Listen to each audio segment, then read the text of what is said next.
नमोस्तु रामाय सलक्ष्मणाय देव्यै च तस्यै जनकात्मजायै।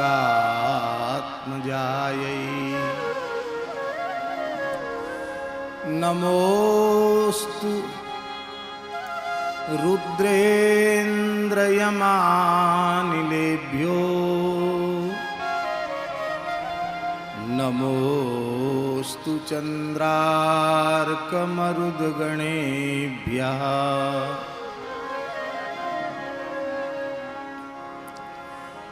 आञ्जनेयमतिपाटलाननं काञ्चनाद्रिकमनीयविग्रहं पारिजाततरुमूलवासिनं भावयामि पवमाननन्दनम्।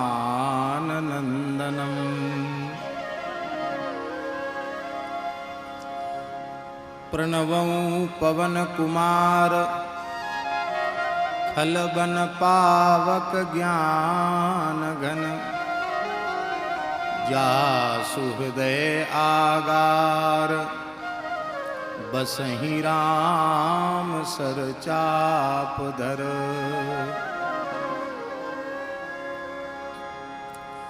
भक्त भक्ति भगवंत गुरु चतुर नाम बपु एक, इनके पद वंदन किए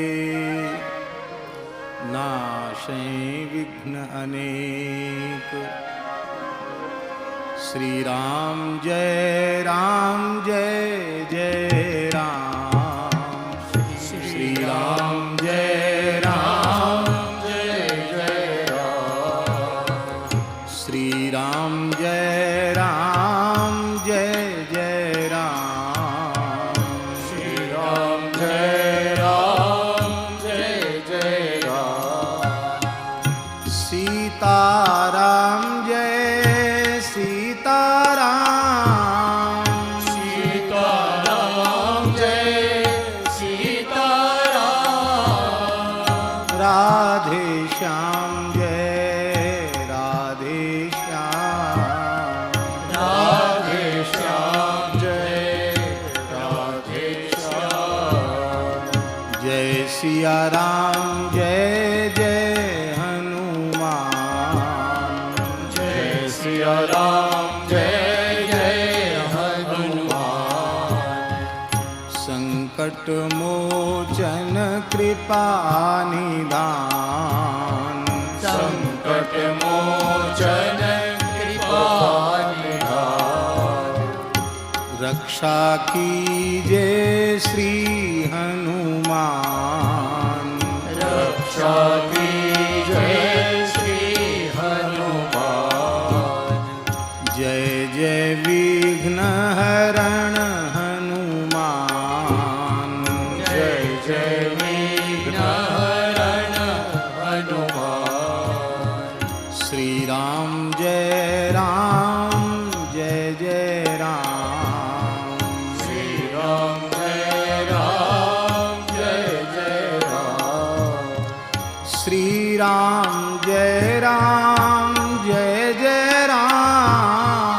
श्री राम जय राम श्री राम जय राम श्री राम जय राम।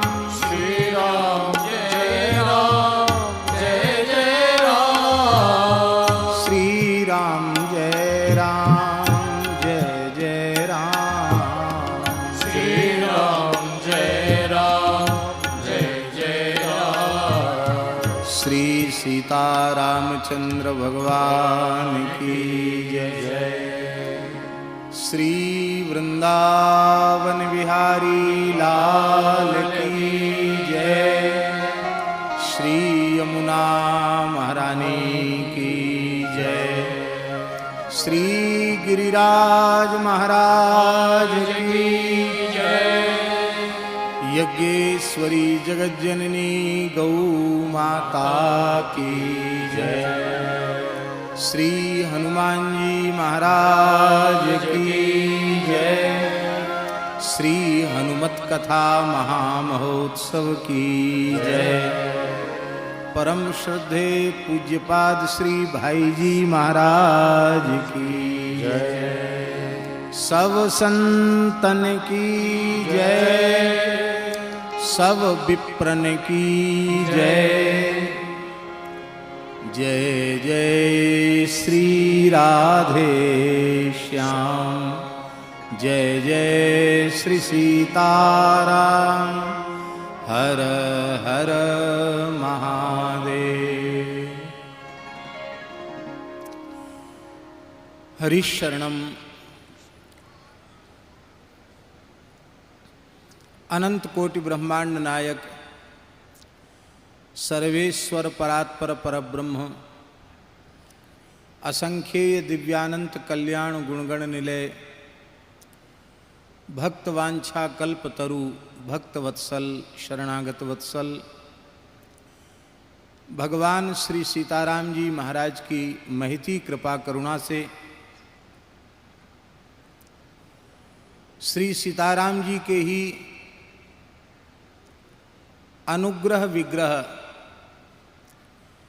श्री हनुमान जी के मंगलमय चरित्र के माध्यम से हम आप सबको परम श्रद्धेय पूज्य श्री भाई जी के मुखारविंद से श्री हनुमत चरित्र श्रवण का सौभाग्य प्राप्त हो रहा है। व्यासासन पर विराजमान सनातन जगत की अनुपम विभूति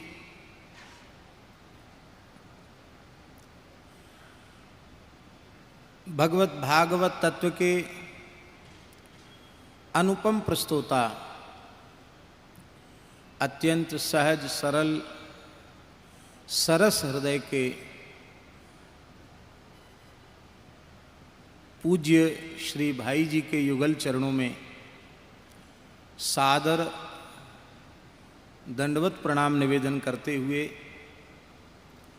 विराजमान सभी पूज्य ब्राह्मणों को, संतों को, वैष्णवों को यथा योग्य वंदन करते हैं।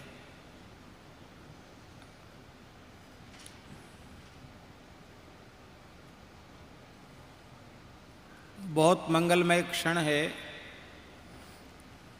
श्री रामनवमी के पवित्र अवसर पर भगवान श्री राम के प्राकट्य महोत्सव का लाभ हम सब प्राप्त कर चुके हैं और अब श्री आनंद रामायण के प्रमाण के अनुसार चैत्री पूर्णिमा पर श्री हनुमान जी के जयंती के रूप में, हनुमान जी के प्राकट्य के रूप में हनुमत जयंती का भी लाभ हम सब प्राप्त करने वाले हैं। और जिन श्री हनुमान जी महाराज की पावन जयंती महोत्सव में हम लोग सम्मिलित हुए हैं, उनके प्राकट्य महोत्सव मनाने के पूर्व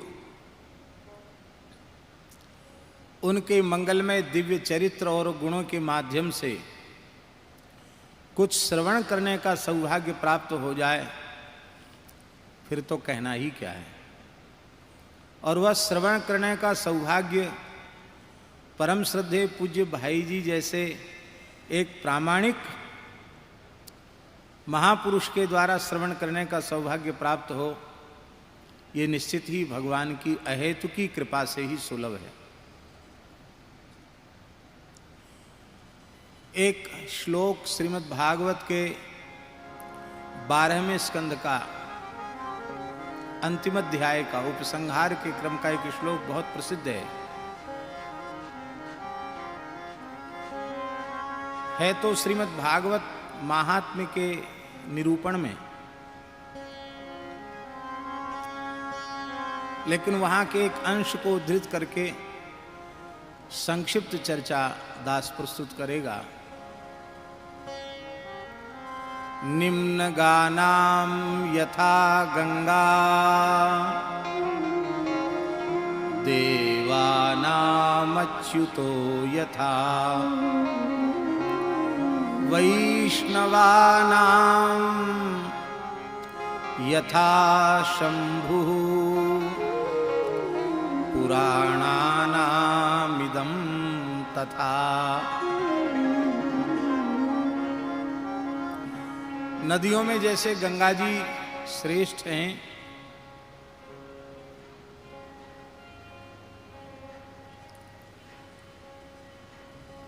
देवताओं में जैसे भगवान अच्युत श्री हरि श्रेष्ठ हैं, वैष्णवों में जैसे भगवान शिव सबसे श्रेष्ठ हैं, पुराणों में श्रीमद् भागवत उसी प्रकार से श्रेष्ठ है। सरलार्थ इतना ही है। इस श्लोक में केवल इस संबंध में चर्चा करनी है, वैष्णवानाम यथा शंभु। वैष्णवों में भगवान शिव सबसे श्रेष्ठ हैं, परम वैष्णव परम भागवत हैं।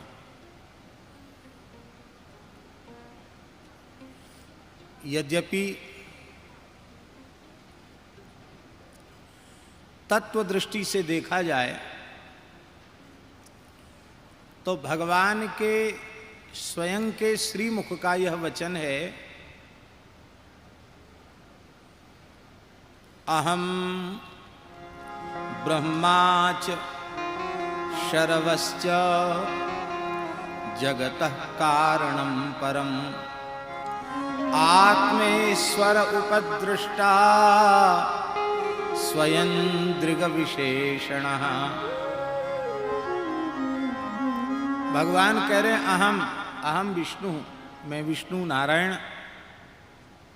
और अयम ब्रह्मा, ये ब्रह्मा जी, शर्वः भगवान शिव, हम तीनों देवता मिलकर जगत के कारण हैं। इसलिए बुद्धिमान ज्ञानवान पुरुष तत्वतः इनमें भेद बुद्धि नहीं रखता।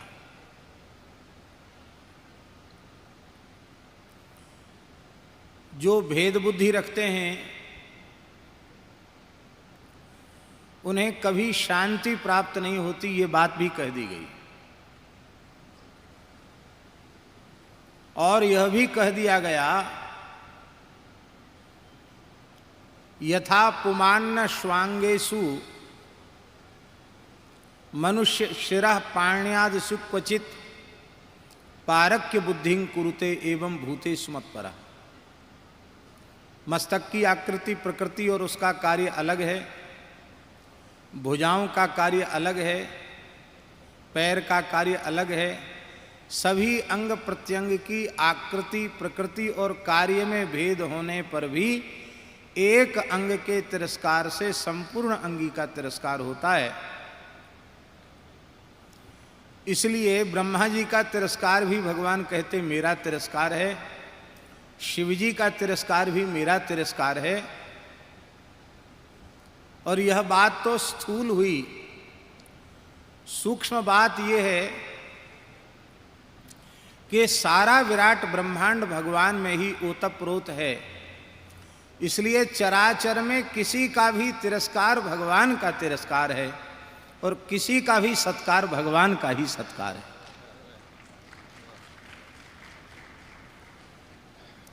इस दृष्टि से हरिहर में भेद नहीं है। हरिहरयोः अभेदः। शिवस्य हृदयं विष्णुः विष्णोश्च हृदयं शिवः इत्यादि प्रकार के वाक्य भगवान व्यास के इतिहास पुराण साहित्य में अनेक उपलब्ध होते हैं। और इस देश की उपासना पद्धति भी हरिहरात्मिका है।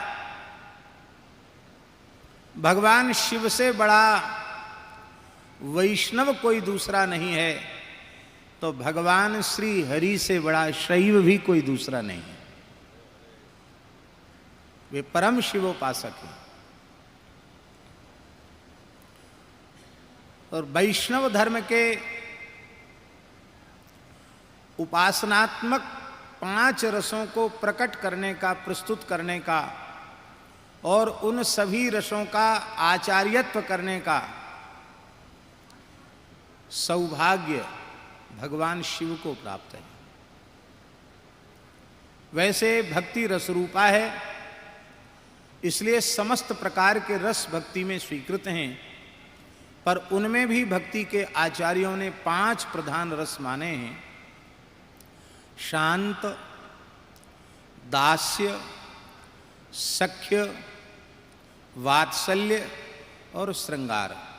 इन 5 रसों को ही मुख्य माना है। और श्री हनुमान जी और शिव जी दो नहीं हैं। हनुमान जी ही शिव हैं, शिव ही हनुमान जी हैं। बहुत प्रसिद्ध है, रुद्र देह तज नेह वस बानर भे हनुमान। शांत रस की जो सिद्धावस्था है, उन्नतावस्था है, उसकी परिणति समाधि है। उसका मूल स्थायी भाव निर्वेद है। और भगवान शिव का हम दर्शन करते हैं अथवा श्री हनुमान जी का ध्यानस्थ मुद्रा में दर्शन करते हैं तो लगता है मनहु शांतरस धरें शरीरा। लगता है शांतरस मूर्तिमंत हो रहा है श्री हनुमान जी के रूप में, शिव जी के रूप में। और निर्वेद का तो कहना ही क्या। समाधि की अवस्था ऐसी अनुपम अद्भुत है। आज किसी को कथनचित ध्यान समाधि लगाना कुछ आ भी जाए तो पहले 10-20 हजार पर्चा लगवा देगा, छपवा देगा, बंटवा देगा कि महाराज की इतने दिन तक की समाधि लगने वाली है। अब समाधि लगे न लगे ये तो सर्वांतर्यामी जाने हैं, लेकिन प्रचार प्रसार अवश्य करेगा। और भगवान शिव राम राम कह के समाधिस्थ होते हैं और राम राम कह कर के उनकी समाधि खुलती है। वो भी महीने 2 महीने, वर्ष 2 वर्ष की नहीं। बीते संबत सहस 87 तजी समाधि शंभु अविनाशी। राम राम शिव सुमिरन लागे जान्यू सती जगतपति जागे। हनुमान जी का चरित्र देखेंगे तो शांत रस का आचार्यत्व भी उनमें प्राप्त होता है। पुराणों में इस प्रकार के वचन भी हैं कि भगवान श्री राम का स्तवन करके ऋषि महर्षि भगवान श्री राम से ही तत्वोपदेश की प्रार्थना करते हैं। तो भगवान श्री राम मुस्कुराकर हनुमान जी को आज्ञा कर देते हैं कि हनुमान, इन ऋषियों को ब्रह्म विद्या का उपदेश तुम ही करो। और इस प्रकार का वर्णन है कि भगवान की आज्ञा पाकर हनुमान जी उनको तत्वोपदेश करते हैं। ये ब्रह्म विद्या का आचार्यत्व भी भगवान हनुमान जी का प्रसिद्ध है। दास्य भाव की विशिष्ट परिणति के लिए ही भगवान शिव हनुमान जी के रूप में अवतरित हुए हैं। और दास्य भाव को जैसा श्री हनुमान जी ने प्रकट किया है, हनुमत स्वरूप में प्रकट किया है, उस प्रकार का उदाहरण संपूर्ण वैदिक पौराणिक आर्ष साहित्य में अन्यत्र कहीं भी उपलब्ध नहीं है। हनुमान जी के जैसा दास्य भाव श्री हनुमान जी ही प्रकट कर सकते हैं, अन्य किसी में सामर्थ्य नहीं।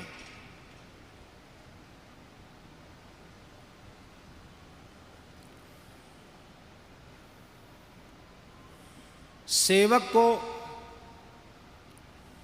स्वामी के समान नहीं होना चाहिए, स्वामी को सदा उत्कृष्ट होना चाहिए और सेवक को सदा अपकृष्ट होना चाहिए। ऐसा सेवक नहीं जो स्वामी की बराबरी करे। पर हम लोग जो मानवाकार में हैं, वो क्या वह कर सकते जो हनुमान जी ने किया? स्वामी नराकृति में है, तो यदि हनुमान जी भी नराकृति में आते हैं तो स्वामी की समानता हो जाएगी। इसलिए स्वामी नराकृति में है तो सेवक वानराकृति में है।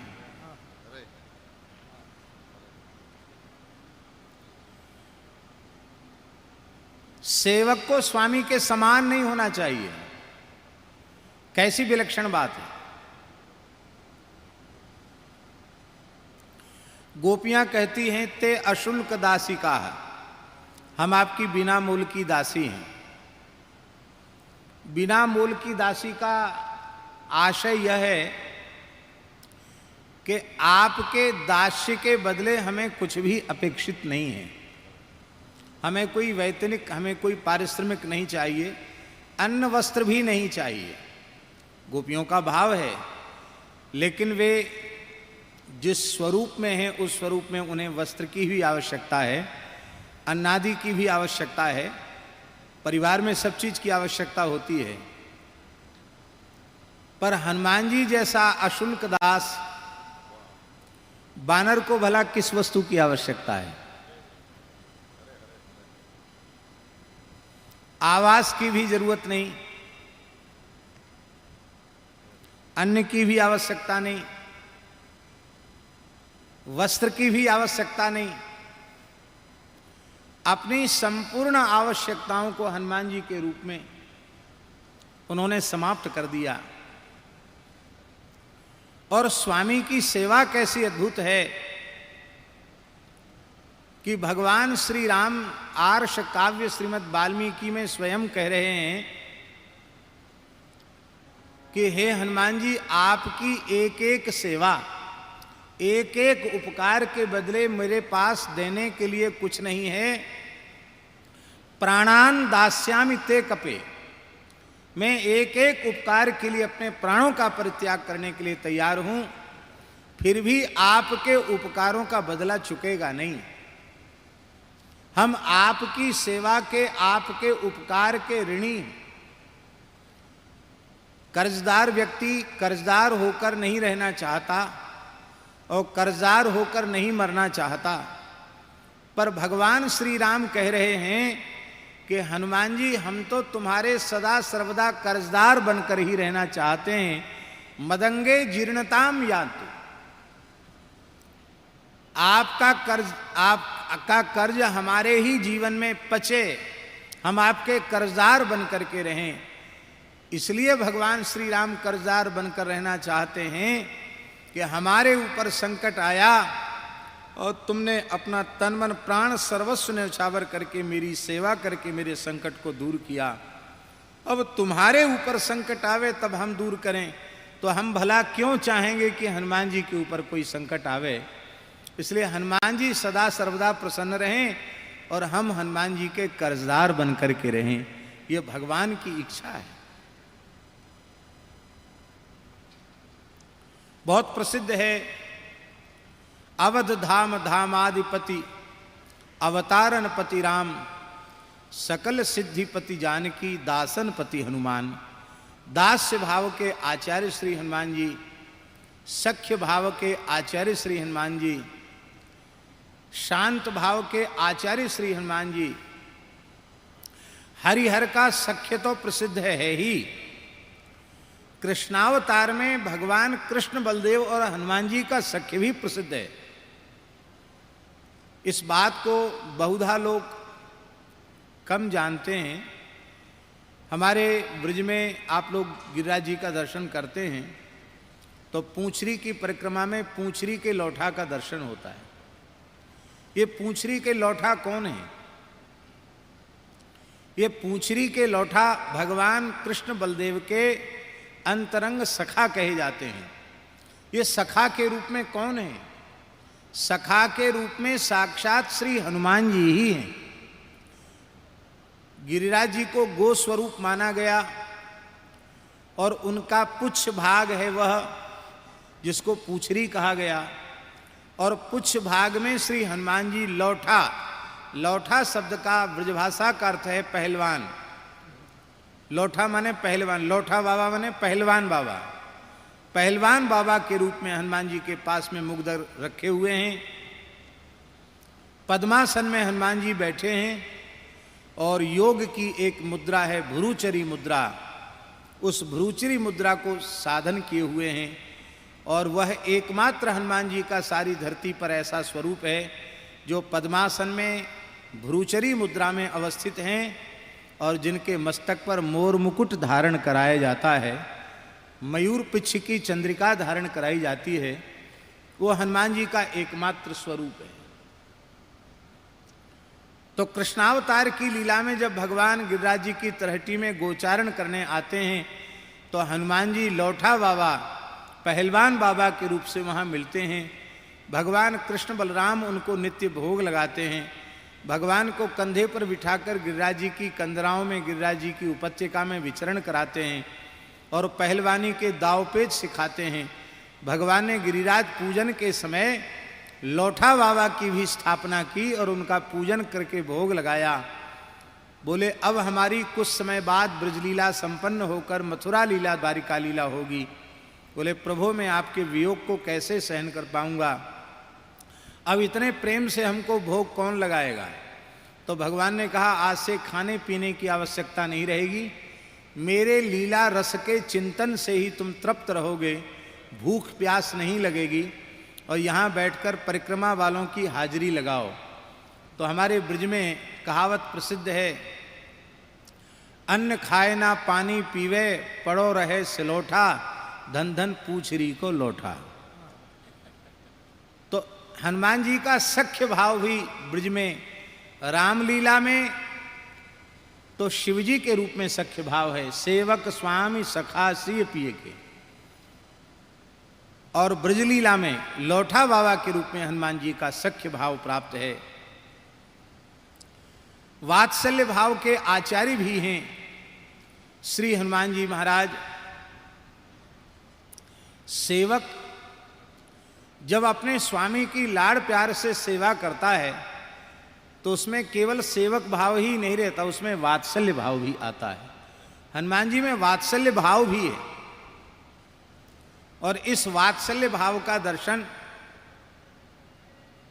श्री रामचरित्र में भी होता है, जहां अहिरावण भगवान राम लक्ष्मण को हरण करके ले जाता है और वहां कहा जाता है कि तुम अपने आराध्य का, इष्ट का चिंतन करो, अब तुम्हारे ग्रीवा पर खड्ग चलने वाला है। लक्ष्मण जी नेत्रों के इशारे से पूछते प्रभु क्या कर रहे हैं। भगवान धीरे से कहते हैं अपने इष्ट श्री हनुमान जी का स्मरण करो, हमारे रक्षक तो वही हैं। और हनुमान जी के स्मरण करते ही हनुमान जी वहाँ प्रकट होते हैं। चरित्र आप सबको ज्ञात है। और वात्सल्य पूर्वक राम लक्ष्मण को अपनी गोद में लेकर के आते हैं और मधुर रस के आचार्यत्व के रूप में, दो रूप में, शिवजी के रूप में तो हमारे वृंदावन में गोपीश्वर महादेव प्रमाण हैं। सायंकाल को गोपी रूप में दर्शन होता है। और श्री राम जी की जो मधुर रस की उपासना है उसमें दो प्रधान सखियां हैं, चंद्रकला जी और चारुशीला जी। तो चारुशीला जो सखी हैं उनके रूप में साक्षात हनुमान जी ही हैं, ऐसी मान्यता है। भगवान श्री राम अयोध्या में विराज रहे थे। एक दिन हनुमान जी को अत्यंत दुखित देखा तो श्री जानकी जी से कहा कि मेरे पूछने पर तो वो बताते नहीं, तुम ही पूछो। माता जी ने एकांत में पूछा, वत्स क्या बात है, बहुत दुखी क्यों रहते हो। बोले माता जी प्रातः से लेके शयन के पूर्व तक सेवा का सौभाग्य प्राप्त होता है, किंतु जब आप शयन कुंज में अपने जीवन धन के सहित प्रवेश करती हैं तो सहचरियाँ वहाँ द्वार पर रोक देती हैं और कहती बस हनुमान जी महल में आपका प्रवेश नहीं है, जहाँ तक आपकी सेवा का अधिकार था वहाँ आपने कर लिया, अब राम राम करो। तो रात्रिकालीन सेवा का वियोग, दर्शन का वियोग हमें असह्य हो जाता है। तो हमारे यहाँ संतों में प्रसिद्धि है भाई जी कि श्री किशोरी जी ने हनुमान जी के मस्तक पर अपना कर कमल पधराया और मस्तक से लेकर पीठ तक जैसे ही हाथ का स्पर्श किया, हनुमान जी के श्रीअंग से एक सखी प्रकट हो गई। उस सखी का नाम हुआ चारुशीला और कहा इस रूप में तुम निरंतर हमारे नित्य महल में, नित्य निकुंज में सखी सहचरी के रूप में सेवा करोगे।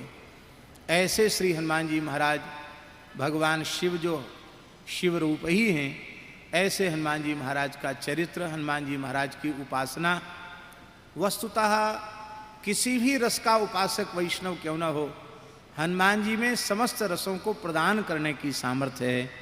ऐसे हनुमान जी के चरणों में हम सादर साष्टांग दंडवत प्रणाम करते हैं।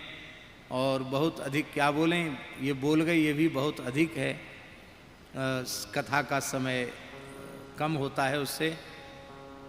आज परम पूज्य जगत गुरु रामानंदाचार्य श्री स्वामी रामभद्राचार्य जी मलुक पीठ थोड़ी देर में पहुंचने वाले ही हैं और उनकी अगवानी में दास को उपस्थित रहना पड़ेगा। कल से श्री मलुक दास जी का 450वां जयंती महोत्सव है। श्री शुक रामायण पर उत्तरार्ध पर वो प्रवचन करेंगे। तो नहीं तो दास की बड़ी इच्छा थी कि पूरे सत्र में बैठ कर के कम से कम श्रवण का लाभ लेते, लेकिन यंत्र के माध्यम से रास्ते में श्रवण का लाभ लेंगे। और इन्हीं शब्दों के साथ व्यास पीठ को, परम श्रद्धेय भाई जी को प्रणाम करते हुए और मनोरथियों के, आयोजकों के, सुभाष जी के सौभाग्य की सराहना करते हुए अपनी वाणी को भगवान के चरणों में समर्पित करते हुए विराम लेते हैं। नारायण।